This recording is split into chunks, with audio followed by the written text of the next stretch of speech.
आज का संसार अशांत है। हर ओर द्वेष, घृणा, युद्ध और संघर्ष देखने को मिलते हैं। लेकिन क्या हमने कभी रुककर यह सोचा है कि यह अशांति क्यों है और इसका समाधान क्या हो सकता है?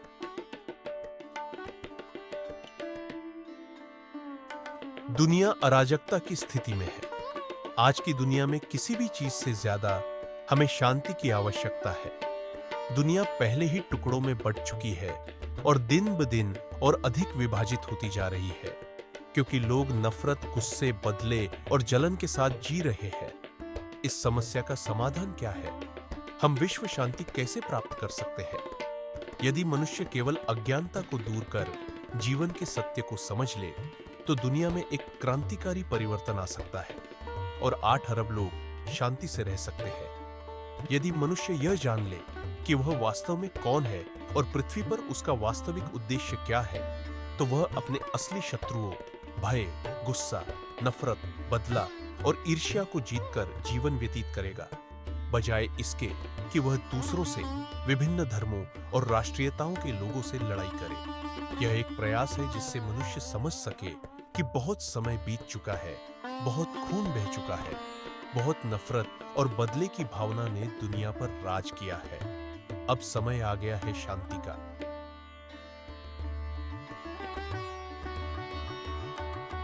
दुनिया संकट में है क्योंकि हमारे दिलों में शांति नहीं है। जब तक कोई व्यक्ति अपने भीतर शांति स्थापित करना नहीं सीखता, तब तक उसके व्यवहार में केवल क्रोध, घृणा, प्रतिशोध और ईर्ष्या ही प्रकट होंगे। अधिकतर घरों में अशांति बनी हुई है क्योंकि लोग एक दूसरे से झगड़ रहे हैं। अगर शारीरिक रूप से नहीं तो शब्दों के हथियार से वार कर रहे हैं। हम इस घृणा और मतभेदों के परिणामों पर विचार नहीं करते और अपनी अज्ञानता के कारण एक दूसरे पर बेझिझक कीचड़ उछालते हैं और झर घोलते हैं। आज दुनिया में उथल-पुथल केवल इसलिए है क्योंकि हम यह सत्य नहीं समझते कि हम वास्तव में कौन हैं और इस धरती पर हमारा उद्देश्य क्या है।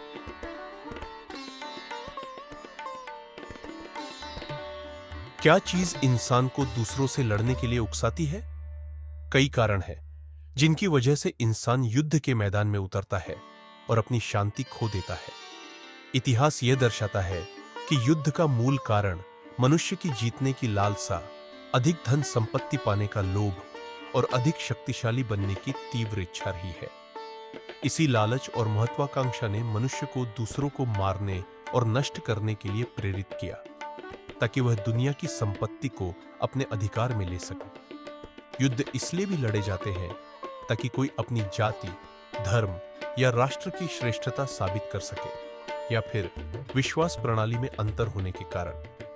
यदि इस विषय पर गहराई से विश्लेषण किया जाए तो यह स्पष्ट हो जाएगा कि इस दुनिया में युद्ध का असली कारण यह है कि हम इंसान स्वयं को एक दूसरे से अलग मानते हैं। हम अपनी पहचान को दूसरों से अलग कर लेते हैं, यहां तक कि अपनी त्वचा के रंग के आधार पर भी भेदभाव करते हैं।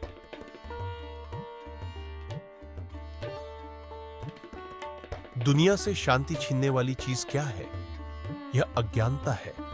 हमारी अज्ञानता हमें अंधकार में ढक लेती है और हमें अनुचित कार्यों की ओर ले जाती है। यदि हम केवल इस अज्ञानता को दूर कर सके, तो हम एक दूसरे से नहीं लड़ेंगे और अपनी शांति को नष्ट नहीं करेंगे। हम अधिक धन और अधिक शक्ति की चाह क्यों रखते हैं? क्योंकि इससे हमें सुख मिलता है। लेकिन हम इस सच्चाई से अनजान हैं कि यह सुख क्षणिक है और यह धन अंततः हमारा नहीं रहेगा। हम खाली हाथ आते हैं और खाली हाथ ही चले जाते हैं, लेकिन पूरी जिंदगी इस सच्चाई से अनभिज्ञ रहते हैं। हम अपने साथ एक सुई तक नहीं ले जा सकते, फिर भी हम धन, संपत्ति और वैभव इकट्ठा करने में लगे रहते हैं।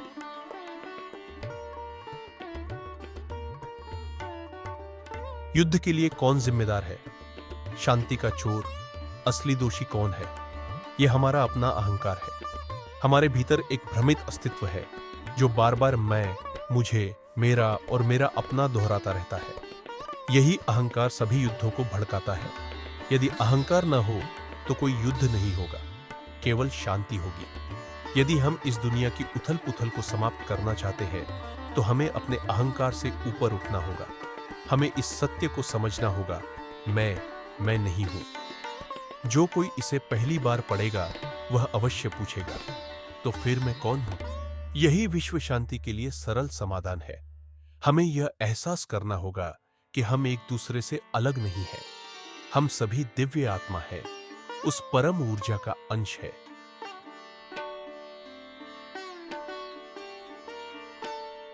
यदि हम वास्तव में विश्व शांति चाहते हैं, यदि हम अपने जीवन से सभी संघर्षों को समाप्त करना चाहते हैं, चाहे वह हमारे परिवार के साथ हो या दोस्तों के साथ, तो इसका उत्तर सत्य की अनुभूति में निहित है। यह अहंकार को समझने, जीवन और हमारे अस्तित्व को जानने और इसकी जड़ तक पहुंचने में है। जब हमें सत्य का बोध होगा, तब हमें शांति मिलेगी। हमें अपने अहंकार को त्यागना होगा। यदि हम ऐसा कर सके, तो युद्ध और संघर्ष स्वतः समाप्त हो जाएंगे। घृणा प्रेम में बदल जाएगी, क्रोध करुणा में बदल जाएगा और प्रतिशोध क्षमा में परिवर्तित हो जाएगा। अनुभूति और ज्ञान में अंतर है। सत्य की अनुभूति केवल हमारी सोच को ही नहीं, बल्कि हमारे विश्वासों, कर्मों, आदतों और जीवन के दृष्टिकोण को भी पूरी तरह से परिवर्तित कर देती है।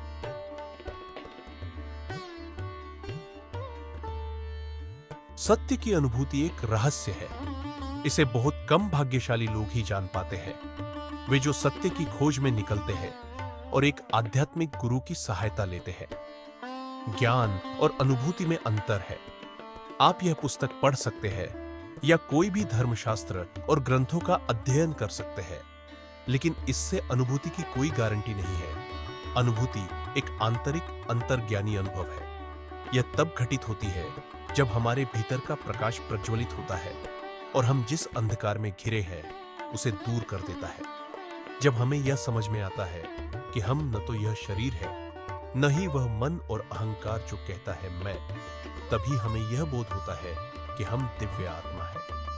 जब हमें यह एहसास होता है कि हम सभी मूल रूप से ऊर्जा है, दिव्य ऊर्जा जो 30 ट्रिलियन कोशिकाओं के शरीर के रूप में प्रकट होती है, तभी हमें यह समझ में आता है कि युद्ध और संघर्ष कितने निरर्थक है। लेकिन इस अनुभूति के मार्ग में सबसे बड़ा बाधक कौन है? हमारा अपना मन और अहंकार।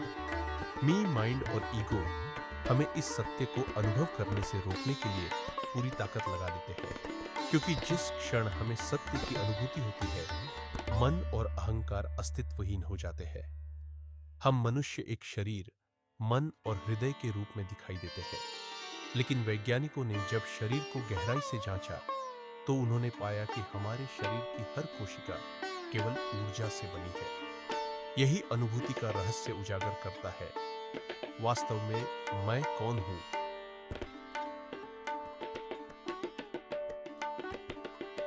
तो फिर विश्व शांति का मार्ग क्या है? यह आत्मबोध है। हर कोई आत्मबोध की बात करता है, लेकिन यह वास्तव में क्या है?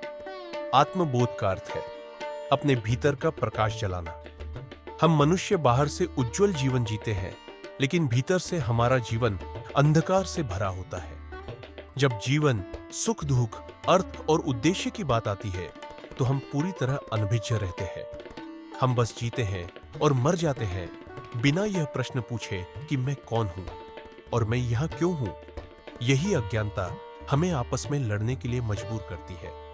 जब तक हमारा ध्यान केवल भौतिक जीवन पर रहेगा, तब तक हम करोड़ों रुपए नए सौंदर्य प्रसाधनों और त्वचा की दवाओं पर खर्च करेंगे, लेकिन अपने भीतर के सत्य को कभी नहीं खोजेंगे। हमें एक नए शिक्षा तंत्र की आवश्यकता है, जो बच्चों को यह सिखाए कि वे दिव्य आत्मा है और एक दूसरे से प्रेम करना चाहिए। हमें इस समस्या की जड़ तक जाना होगा और हमारी आने वाली पीढ़ियों को सत्य सिखाना होगा। अन्यथा वे क्रोध, प्रतिशोध, घृणा और ईर्ष्या से भरे रहेंगे और परिणाम केवल संघर्ष, युद्ध और विनाश होगा। जब तक दुनिया सत्य के प्रबोधन से रूपांतरित नहीं होगी, तब तक विश्व शांति असंभव है। जब तक भीतर आत्मबोध नहीं होगा, जब तक हम भीतर का प्रकाश नहीं जलाएंगे, तब तक इस दुनिया में शांति नहीं होगी। अज्ञानता में हम यूं ही लड़ते रहेंगे।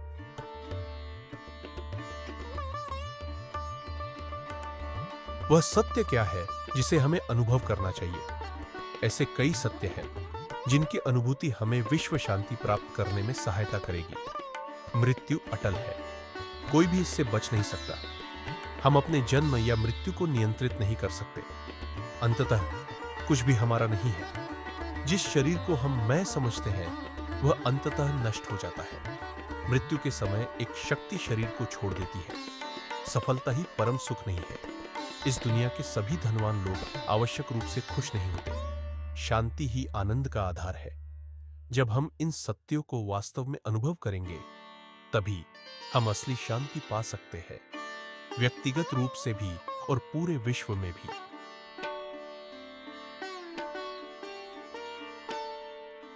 यदि हम विश्व शांति चाहते हैं तो हमें कुछ सरल कदम उठाने होंगे, लेकिन इसके लिए ईमानदारी और एकाग्रता जरूरी है। यदि शांति एक अनमोल खजाना है और सभी आनंद का आधार, तो हमें इसकी कीमत चुकाने के लिए तैयार रहना होगा। मनुष्य को अपनी स्वयं की खोज करनी होगी। उसे 2 सरल प्रश्न पूछने होंगे। मैं वास्तव में कौन हूं? धरती पर मेरा उद्देश्य क्या है? इसका उत्तर अधिकतर लोग बहुत साधारण तरीके से देते हैं। मैं वही हूं जो मैं हूं। मेरा एक नाम, एक परिवार, एक राष्ट्रीयता, एक पेशा और एक धर्म है। मैं आईने में खुद को देख सकता हूं। लेकिन यह उत्तर अधूरा है।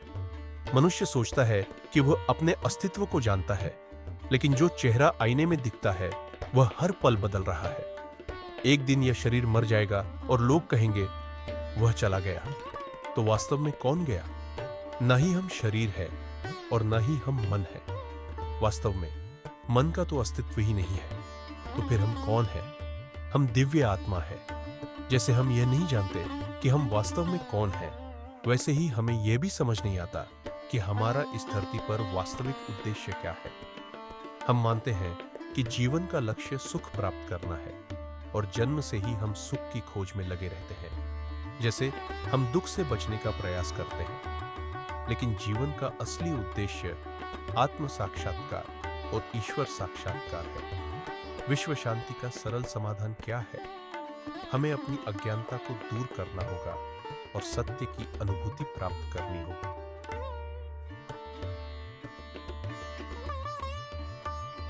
यदि दुनिया में शांति होनी चाहिए तो दुनिया को आध्यात्मिक नेताओं की आवश्यकता है, न कि राजनीतिक और सैन्य नेताओं की, जो हमें युद्ध के मैदान में ले जाते हैं और हमारी शांति को नष्ट कर देते हैं। हमें ऐसे संतों की आवश्यकता है जो लोगों को यह सिखाए कि वे अपने शरीर और मन से परे जाएं और दिव्य आत्मा के रूप में जीवन जिएं। हमें सच्चे ज्ञानी आत्माओं की आवश्यकता है जो लोगों को यह समझाए कि अंतिम लक्ष्य सुख नहीं बल्कि शांति है।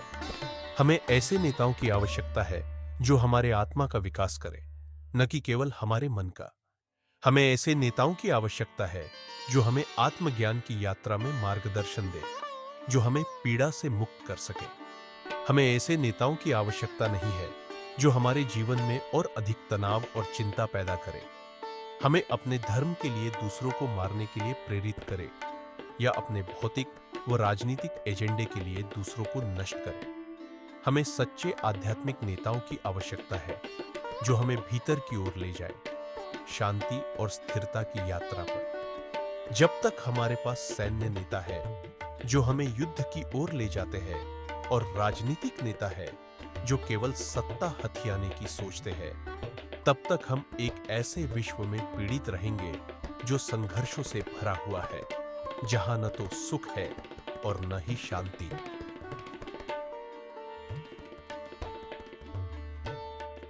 इस अशांत दुनिया में शांति लाने के लिए हमें बदलना होगा। यदि हम वही करते रहेंगे जो हम अब तक करते आए हैं, तो हमें वही मिलेगा जो अब तक मिलता आया है। एक परिवर्तन अनिवार्य है। दुनिया को बदलने के लिए सबसे पहले हमें स्वयं को बदलना होगा। लेकिन यह बदलाव क्या होना चाहिए?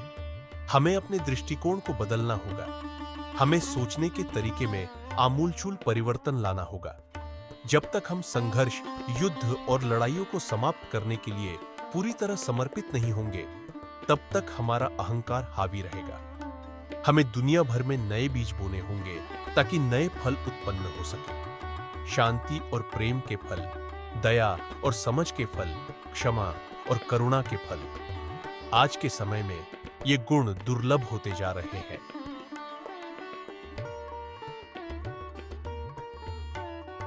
दुनिया में शांति स्थापित करने के लिए दुनिया को विकसित होना होगा। इसे धर्म की प्राथमिक शिक्षा से आगे बढ़कर आध्यात्मिकता के विश्वविद्यालय तक पहुंचना होगा। हमें अपने विचारों में, अपने धर्म में परिपक्वता लानी होगी और आगे बढ़ना होगा। तभी दुनिया में शांति स्थापित हो सकेगी। आज दुनिया में संघर्ष का एक बड़ा कारण धर्म है। हम ये मानते हैं कि हमारा धर्म ही सर्वश्रेष्ठ है और केवल हमारा ईश्वर ही सच्चा ईश्वर है। हम अपने धर्म, अपने शास्त्रों और अपने ईश्वर के प्रति इतने भावुक हो जाते हैं कि दूसरों के धर्मों से टकराव उत्पन्न कर लेते हैं। हमें आध्यात्मिकता की ओर बढ़ना होगा। लेकिन आध्यात्मिकता क्या है? आध्यात्मिकता कोई धर्म नहीं है, बल्कि यह आत्मा का विज्ञान है। यह एक यात्रा है जो आत्म साक्षात्कार से शुरू होती है और ईश्वर साक्षात्कार तक जाती है।